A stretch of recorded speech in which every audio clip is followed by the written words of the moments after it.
Hello and welcome to Trojan Talk. I'm your host, Aaron Taylor. Today we'll learn about the upcoming Concert Chorale performance. My guest today, conductor of the Concert Chorale, Diane Orlofsky. Diane, thanks for joining me here today. Aaron.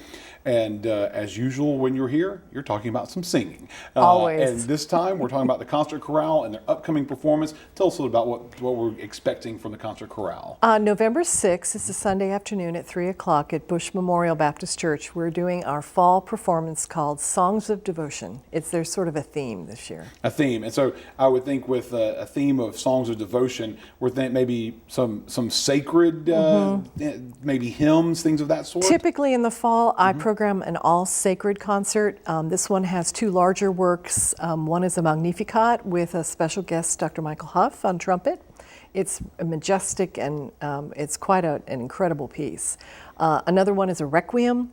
And so you obviously see the flow there. We've doing several Ave Marias, and then a couple of more well-known pieces. And of course, and that was one of the things when you come into this for people that are fans of choral music, there's always a variety. It usually present a variety, but it's one of the things, how much of it is going to be something new to the audience member, and how much of it is going to be things that they're more familiar with? Probably about half and half. So I do like to program new things that perhaps are not performed very often, and then I do also like to set people at ease a little bit, and they go, "Oh, I've heard that," and "Oh, isn't that lovely?" And of course, and potentially maybe some of the songs that they may have heard, but maybe familiar or sound a little bit something like they've heard before. Or the text that they're familiar with. And so, and now let's talk a little bit about the group itself, because everyone knows there's a variety of choral groups here on campus, and sometimes they might get confused as to which group is which,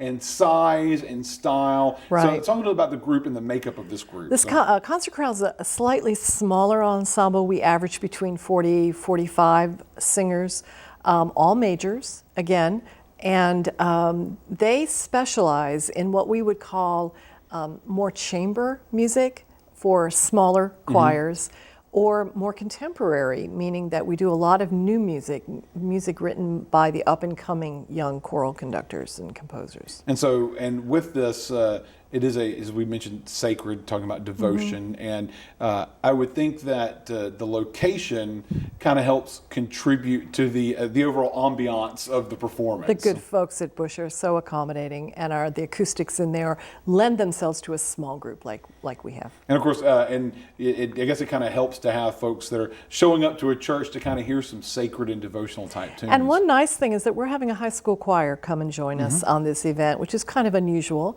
They're coming to us from Jackson, Mississippi, and there'll be 55 young voices, plus our 45, so we're going to raise the roof a little bit.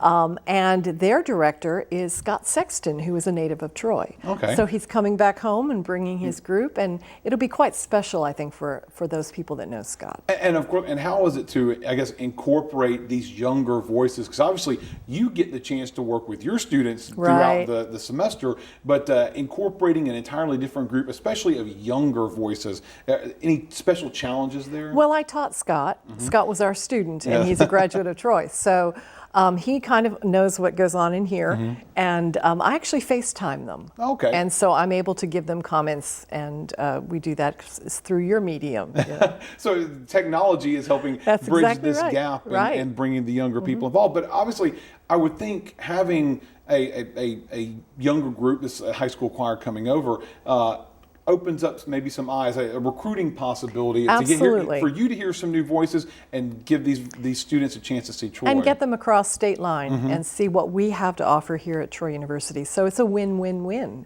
And the audience gets the wonderful addition of being able to hear some of these works done together.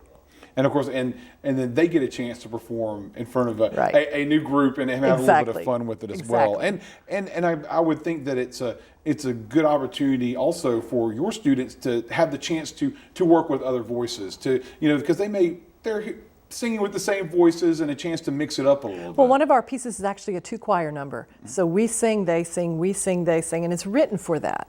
So it'll be quite fun. Interesting. Now, for anyone out there who's interested, we mentioned before, but kind of give us the rundown, when and where. Sunday, November 6th at 3 o'clock. The concert should last a little bit, about an hour or so, and admission, as always, is free. As always, is free. So an opportunity to hear some sacred and some devotional type songs from the Concert Chorale and a young choir from Mississippi as well. So a chance to have a little bit of fun and listen to some music by the Concert Chorale. And they'll go out smiling, I guarantee. Go out smiling. All right, well, thanks for joining us as always, and good luck with the show. Thank you, Aaron. And thank you for joining us on today's edition of Trojan Talk.